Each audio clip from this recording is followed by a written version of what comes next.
গত ৮-১০ দিন ধরে আকাশে এই অবস্থা, কেমন যেন মুখ কুমড়ো, আর ঘর বাড়িগুলো সব স্যাঁতস্যাঁতে, একদম ভালো লাগে না।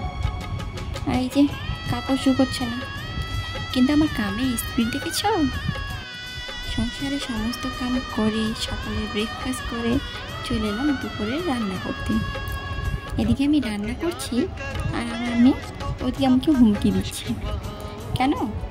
এই যে আমি রান্না করছি আর সমস্ত কিছু ওর চাই। বাচ্চাকে কোলে নিয়ে সংসারের সমস্ত কাম সারতে হয়, তবু শাশুড়ি মায়ের নাম পাওয়া যায় না। আর এই যে আমার মেয়ে খুব ব্যস্ত, দেখছে কখন কোন জিনিস রান্নার মধ্যে দিলে বেশি ভালো লাগবে। দুপুরে রান্না সারতে সারতে চলে এলো বৃষ্টি। দেখেছ কীরকম বৃষ্টি হচ্ছে? চলো তোমাদের বৃষ্টি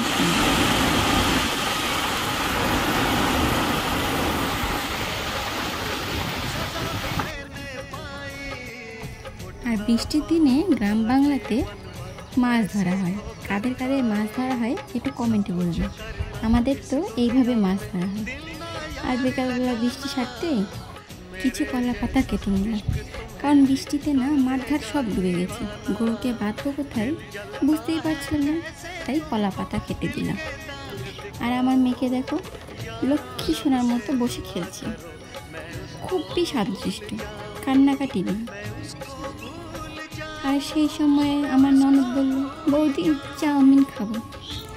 আর গরিব মানুষের চাউমিন, দেখতে পাচ্ছ সিম্পলভাবে করেছি, শুধু পেঁয়াজ লঙ্কা ডিম, ব্যাস আর কিচ্ছু না। আশা করি ভিডিওটা ভালো লাগলে লাইক কমেন্ট শেয়ার সাবস্ক্রাইব করবেন। রাধে রাধে।